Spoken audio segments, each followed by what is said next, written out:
So yesterday when I gave you the definition of a compound inequality, I said it was two inequalities joined by the word and or. So yesterday we looked at the and inequalities, and today we're going to look at the or inequalities. Again, just like yesterday, we're going to start by graphing it. So we've got f is less than 8. I'm going to set up my number line to make sure I fit 8 and 13 on it. So we start the same way that we start the and inequalities. Check your circles.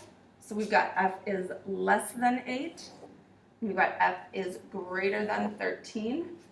With the or inequalities, you just get to graph it. You don't have to worry about the arrows. You don't have to worry about where they're both true. One or the other one needs to be true for the whole inequality to be true.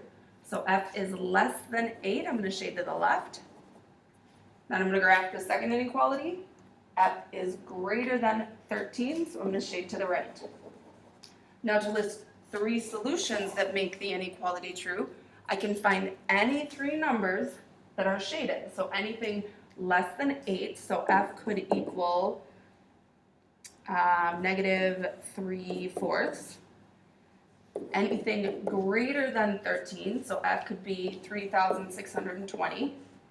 And the third one I can choose from either 13.2. And to check, if I put negative 3/4 in for 8, is negative 3/4 less than 8? Or is negative 3/4 greater than 13?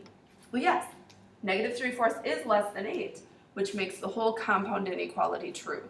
Even though that second one isn't with that or word, only one of them needs to be true. Let's practice one more graph and then we'll take a look at some solving. So again, set up your number line, make sure both numbers are on there. This time we've got negative 3 and negative 2. Figure out your circles. Closed circle at negative 2, open circle at negative 3. Graph the first inequality. Z is greater than or equal to negative 2, so I'm shading to the right.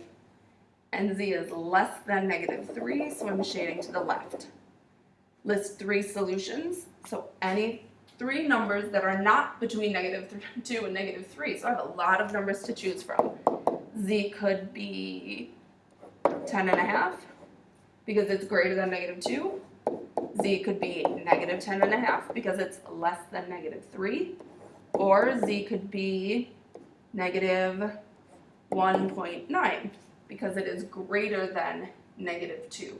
As long as it makes one or the other inequality true, the whole compound inequality will be true.